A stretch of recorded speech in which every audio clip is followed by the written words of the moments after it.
Hey, this is Seth here with the Geekiverse, and we are talking to Brian O'Halloran from Clerks, Vulgar, many View Askew things, amongst other things. First off, thank you for meeting with us. Is this the first time in Buffalo for you? First time, yeah. I mean, I've driven through it a few times on my way to Toronto, but actually staying over here and doing an event, yes, this is the first time. It's been a right time? Oh, great. I got into town like the middle of Friday afternoon, got to eat at some really great places, went to go hear some music over at the Mohawk Bar, some great bands playing there. Cool place. Last night we went to Soho Grill for a dinner and then an after party sponsored by the convention. Okay. And then tonight I fly out, so it's going to be short and sweet, but I definitely would come back. Okay, yeah, good to hear. Now, obviously we know you, most well from, Clerks, Vulgar, film. You actually come from more of a theater background. Correct. And I know you've done a lot of stuff in kind of the New York, New Jersey area. Is that something you're still active with? Oh, yeah. Yeah, I did a production of A Few Good Men last year.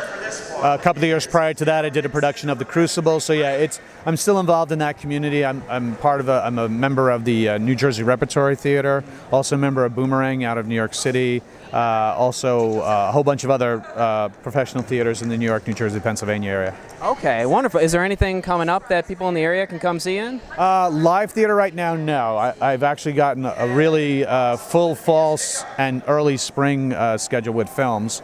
Hopefully by this fall we start shooting Mallrats, the television series, which will be made for Netflix. It'll be a 10-part miniseries, so Kevin's asked me to be a part of that. I have two other independent films that I'll be shooting as well. Okay, that is really exciting. So is that instead of the Mallrats 2, it's the TV series? I think what happened was Kevin just got so enraptured in writing so much of the script that it was too long to be a regular hour-and-a-half type of movie, and he'd be like, well, I'm going to just make it as a long 10-part series. I'm glad that format exists now for Kevin to be able to do that kind of a thing. I think he also fell in love with directing television episodic work by doing The Flash. Now he's been signed to do an episode of Supergirl. So I think he wants to expand his directorial skills into the television episodic world. Yeah, that makes sense. And so Clerks fame, has that been good to you in your life? Good? Has that been like a good experience? Has that had its share of benefits to your professional or personal life? Well, you know what it is? It's such a relatable movie to a lot of people that they find me very relatable to them because of the movies. The phrase I get thrown at me all day, every day is, "Are you even supposed to be here today?" So, I specifically noted not to ask you that today for that reason. That was very well disciplined of you. I appreciate that. But that's the type of thing that, yes, I'm known for that film a lot more than other films, and it's not a curse so much as a blessing because it's written so well, and Kevin's gone on to be such a prolific filmmaker that it was just. I'm glad to be able to work with Kevin. I think he speaks to our generation of filmmakers especially, and continues to this day, and I'll always be a friend of his, and always I'll do anything.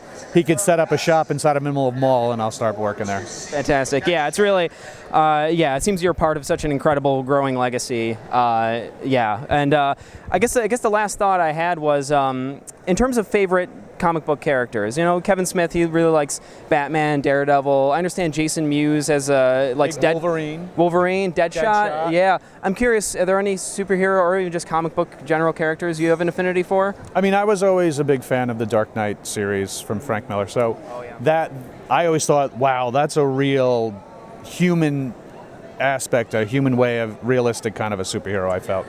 Doesn't have superpowers, just has a skill set, and with his own money and his own ingenious is able to design weapons, and where does he get those wonderful toys, that type of thing.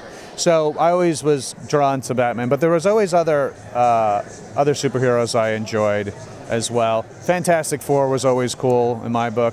Wolverine, I thought when that came out was like, holy crap, that's crazy. Elektra was always fun to see a female superhero like that. When I was a kid growing up, you had on ABC, the Super Friends. Yeah. So meanwhile, back at the Hall of Justice, that was that type of thing where, you sat for Saturday morning cartoons, and that's where I got hooked to comic books. Not so much going to stores and picking up the book. In my teenage years and young adult lives, I had like 3 or 4 friends of mine who were avid comic book readers. So they would buy the books and then just pass off to me things that I needed to read, like, oh, you need to read Mouse, or you need to read, the Akira series when they were still coming out issue by issue, or you need to read The Watchmen, stuff like that. So I was more looking at comic books around the 80s, early 90s than I was as a kid where it was just cartoons. Okay. That makes sense. I got into Frank Miller's run then. Oh, yeah. Absolutely. Yeah. Okay. Well, it has been a pleasure talking with you. Thank you so much for taking the time. Now, online, you can be found on Twitter at Brian C. O'Halloran. Is that correct? Hey. There you go. Brian C. O'Halloran, Instagram and Twitter.